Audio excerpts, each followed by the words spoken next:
Bonjour à tous, alors aujourd'hui exercice sur le raisonnement par analyse synthèse avec une équation fonctionnelle ici f de x plus y égale f de x plus f de y. Et on prend comme condition qu'on cherche des solutions qui seront continues de R dans R. Voilà, donc il y a 5 questions. Donc on est parti tout de suite. Calcul f de 0, montrer que f est impair. La première chose qu'il faut bien comprendre dans ce genre d'exercice, c'est que la relation qu'on vous donne pour tout x et y appartenant à R2, eh bien, vous pouvez l'utiliser en choisissant vous-même x et y. Donc ici, à la place de x et y, on va mettre les réels qu'on veut. Et on peut par exemple essayer de mettre 0. Donc on pose, donc on choisit x et y égaux à 0. Et donc, et ça nous donne que f de 0 égale f de 0 plus f de 0. Donc f de 0 serait égal à 2 fois f de 0. Et donc en mettant tout à droite, eh bien ça fait 0 égale f de 0. Donc f de 0 vaut 0. Maintenant, pour montrer que f est impair, on va faire pareil, on va choisir x et y de façon à ce que, eh bien, on arrive sur une propriété, une fonction impaire. Les fonctions impaires, c'est, alors je rappelle que une fonction impaire, il faut que, donc pour tout x appartenant, alors une fonction impaire sur R, hein, il faut que, pour tout x appartenant à R, il faut que f de moins x soit égal à moins f de x. Donc il faut faire intervenir x et moins x, donc on choisit astucieusement un y qui vaut moins x. Ça veut dire qu'à gauche, on aura f de x plus moins x, et à droite, on aura f de x plus f de moins x. Ici, j'ai f de 0 qui vaut 0. Et donc ici, en mettant les choses en ordre, là j'ai 0. Donc, effectivement, f de moins x est bien égal à moins f de x. Et là, c'est pour tout x. Donc ici, j'ai choisi x, donc quelconque réel. Donc, eh bien, quand on a ça pour tout x appartenant à R, c'est que la fonction f est impaire. Et toujours quand on fait de la parité ou de l'imparité, préciser le domaine impair sur R. Juste petite pression, de toute façon, une fonction impaire sur R a forcément un f de 0 égale 0. C'est-à-dire que c'est assez obligatoire quand la fonction est impaire sur R. Ensuite, on cherche f de nx. Donc, on va regarder d'abord pour n égale 0. Ça fait f de 0x.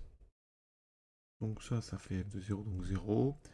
Pour n égale 1, je veux donc f d'un x. Donc là, pour l'instant, je peux juste dire que c'est f de x. N égale 2. Alors f de 2x. Donc on va choisir x égale y. Donc j'ai f de x plus x. Alors je vais peut-être écrire d'abord f de 2x, ça sera mieux. 2x, je l'écris comme f de x plus x. J'applique la propriété. Ça me donne f de x plus f de x. Et j'obtiens 2f de x.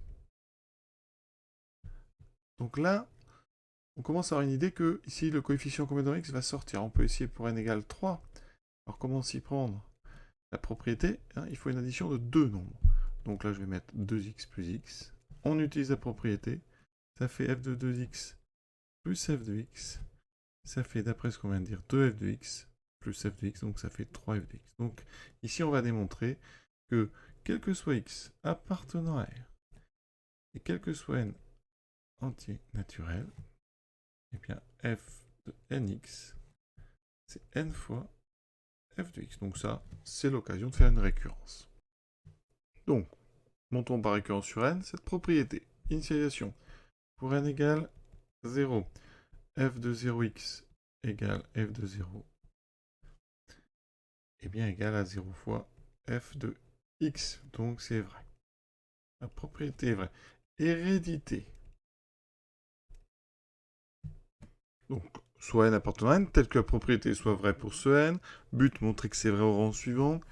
Donc ici, on part de fn plus 1 x, d'accord, f de n plus 1 de x, pardon. On sépare en deux, enfin on développe ici nx plus une fois x, donc nx plus x. On applique la propriété. Ici, on utilise l'hypothèse de récurrence, donc f de nx, c'est nf de x. On factorise ensuite par f de x, ça fait n plus 1 fois f de x. Donc, hérédité,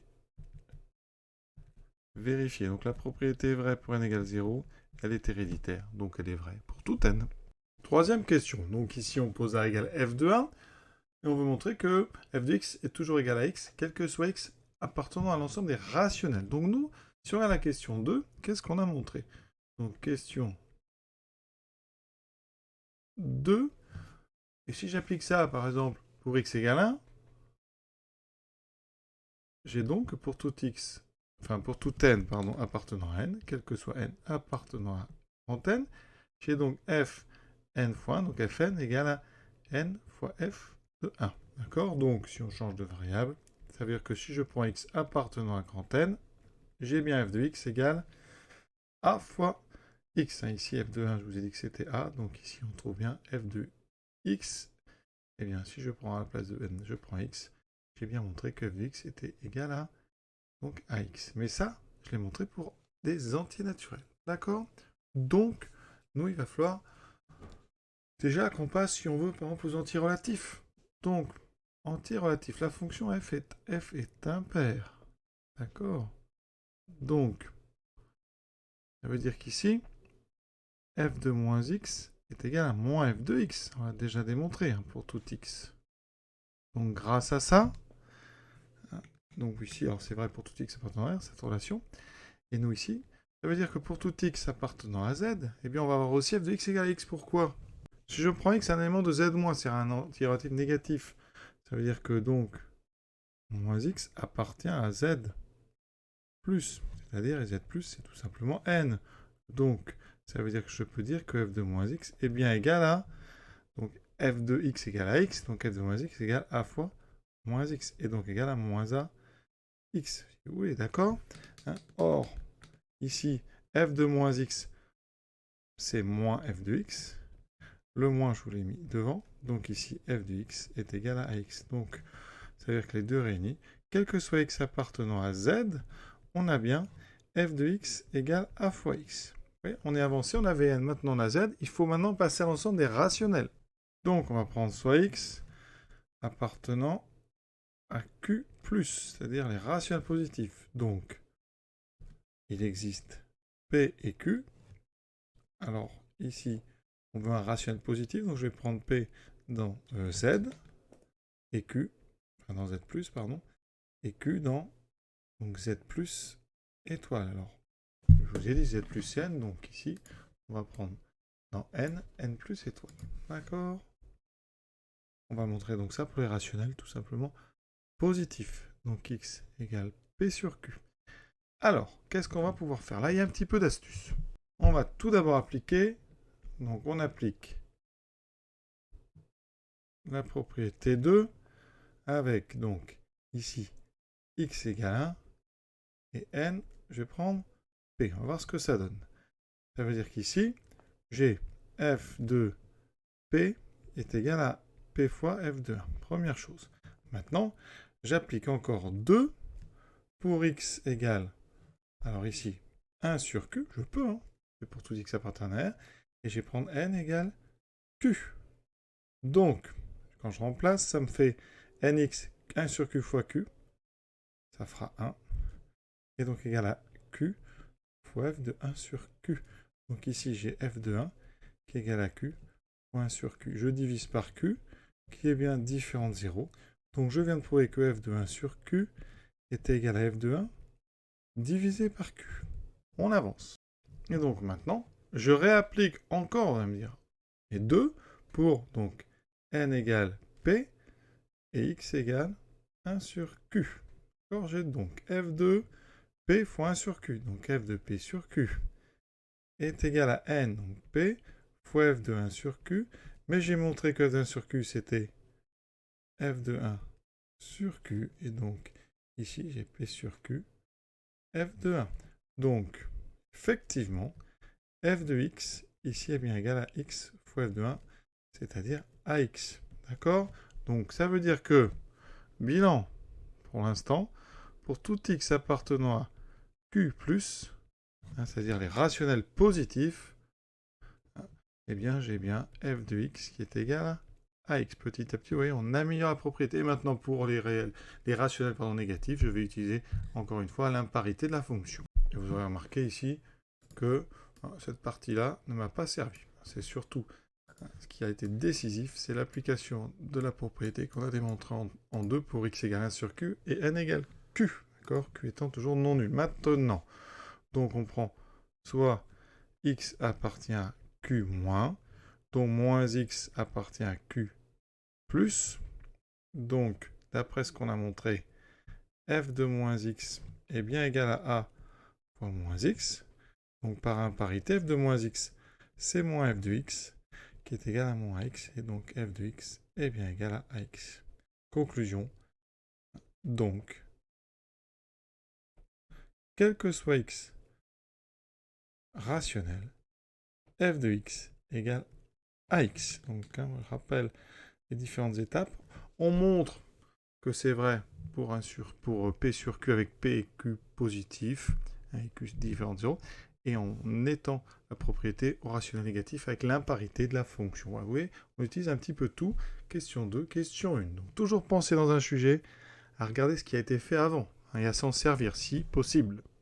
Quatrième question. Alors là, on est sur des choses très très compliquées. Alors je ne vais pas rentrer dans les détails. On est sur ce qu'on appelle la densité des rationnels dans les réels. Autrement dit, entre deux réels, pardon, vous pouvez toujours trouver un rationnel. Mais là, vraiment, on est sur un cours de prépa ou de post-bac. Donc ici, on va faire plutôt un raisonnement très simple que je vais faire pour n'importe quel nombre positif. D'accord, qui non nul. Pour les négatifs, vous rajouterez un moins devant tout ce qu'on vient de faire. Alors, je vais prendre l'exemple simple, le nombre pi. Il est à... Donc, on connaît le début, 3, 14, 15, 92, etc. Comment approcher pi avec une suite de rationnels? On sait que pi est réel, il n'est pas rationnel. Donc comment est-ce qu'on peut approcher bien? On peut dire d'abord 3, puis 3,1, puis 3,14, 3,141, etc. Et on va s'approcher comme ça en rajoutant à chaque fois une décimale. Donc on crée comme ça une suite de nombres qui effectivement va converger, on va l'admettre aujourd'hui, vers le nombre pi. Alors, comment donc réussir à trouver une formule qui permet à chaque fois de rajouter un nombre de la partie de l'écriture décimale? Bien, si vous voulez par exemple le 3,1, eh bien on prend on prend le nombre pi, on le multiplie par 10, d'accord? Ça fera 31. Et après, le problème c'est que ça fera 31, 41, 59, etc. Donc il y a trop de choses. Donc on va prendre, une fois qu'on a multiplié par 10, ça fera 31, on va prendre tout simplement la partie entière. D'accord? La partie entière qu'on note comme ceci. Et une fois qu'on a la partie entière, on obtient 31 et on n'a plus qu'à le diviser par 10. Si vous voulez 3,14, vous allez faire pi, que vous multipliez par 100, ça fera 314, 15, 92, etc. Et ensuite, vous prenez la partie entière, il vous restera 314 et vous le divisez par 100. Donc, on va créer une suite ici, pour pi, qui sera la suite des xn, qui sera la partie entière donc, du nombre. Alors, moi, ici, ça sera pi, fois 10 puissance n. On prend la partie entière et après, on divise par 10 puissance n. D'accord? Et comme ça, vous construisez progressivement le nombre. Donc ici, cas général, xn. On prend donc la partie entière de... Alors je vais mettre d'abord 10 puissance n d'abord. 10 puissance n x sur 10 puissance n. D'accord? Pour n égale 0, vous obtenez partie entière de x sur x. Pour le nombre pi, par exemple, vous obtenez juste 3. Etc. Voilà. Et en fait, on va admettre aujourd'hui, parce que ce n'est pas l'objet de démontrer tout ça, et bien que ça, quand n tend vers plus l'infini, eh bien, ça tend vers x. D'accord? Alors, si vous voulez un nombre négatif, si x était négatif, vous mettez un moins devant tout ça. Et vous aurez une suite de rationnels, parce que ça, c'est bien des rationnels. En haut, on a un entier, on divise par un entier, donc c'est bien un rationnel qui tend vers x. Voilà. Donc ça, c'est un raisonnement, on va dire, intuitif. Tout ça, ça va être détaillé, complété, évidemment, au cours des années post-bac. Voilà. Donc, tout réel est bien une limite d'une suite de nombres rationnels, et pour ça, on utilise ce qu'on appelle donc le développement décimal du nombre. Pour la question 5, donc on va utiliser évidemment la question 4. Donc on va dire que on prend donc soit x appartient à R, et xn. Voilà. Donc, suite de rationnels.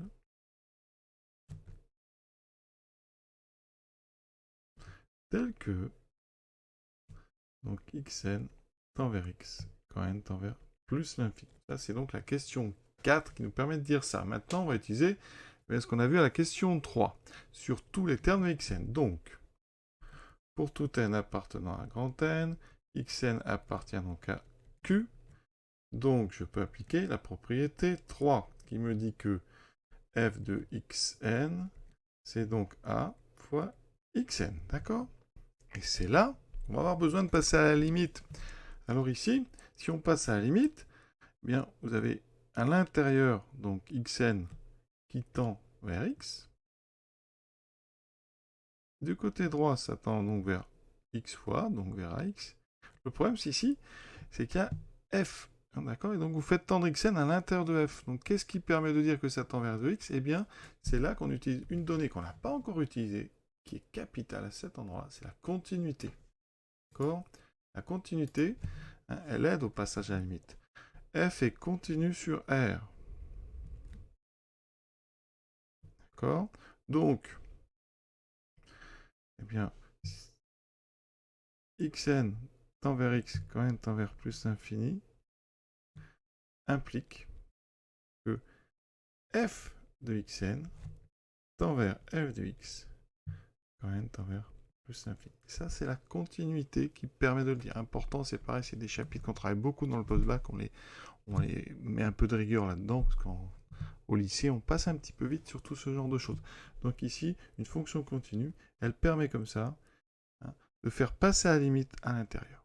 D'accord? Et donc, eh bien, à gauche, f de xn tend vers 2x, à droite, ça tend vers x, donc les deux limites étant les mêmes, f de x est donc égal à x. Et ça, quel que soit x appartenant à R, d'accord? Parce que là, grâce à cette densité des réels, on approche chaque réel par une suite de rationnels, et par continuité, eh bien, on étend la propriété des rationnels à tous les réels sur notre fonction f. Donc, conclusion ici, eh bien, les fonctions continues qui vérifient cette équation fonctionnelle, hein, f de x plus y égale f de x plus y, eh bien, ce sont tout simplement des fonctions qui sont linéaires, donc d'expression f de x égale ax. Voilà, cet exercice est terminé. Je vous souhaite une bonne fin de journée à tous et à très bientôt.